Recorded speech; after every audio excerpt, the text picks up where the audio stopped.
Breaking news. Your chance to make money is here, and this is how.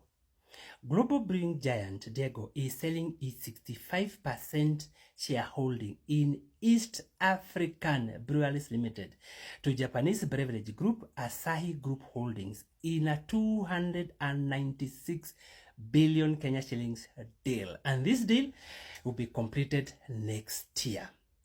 That announcement. So East Africa Breweries Limited, one of the crown jewels of Kenya's corporate scene, record a 7% jump in its share price on Wednesday, December 16th.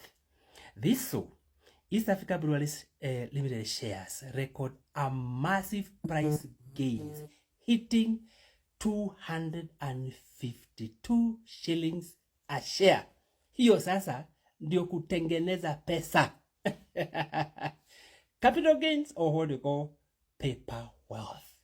Just imagine ukiwa na kashare saa hii kana panda siku moja 7% one day. Alafu useme ati hakuna pesa in equities ama shares ama stocks. Wewe huelewi. Haya hivi, fungua a CDS account.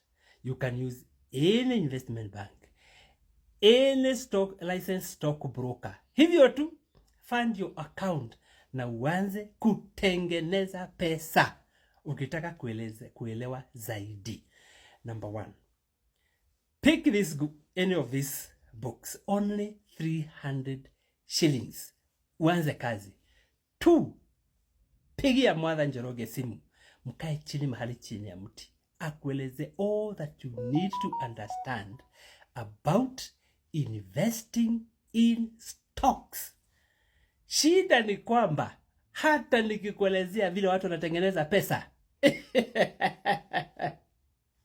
huwezi elewa.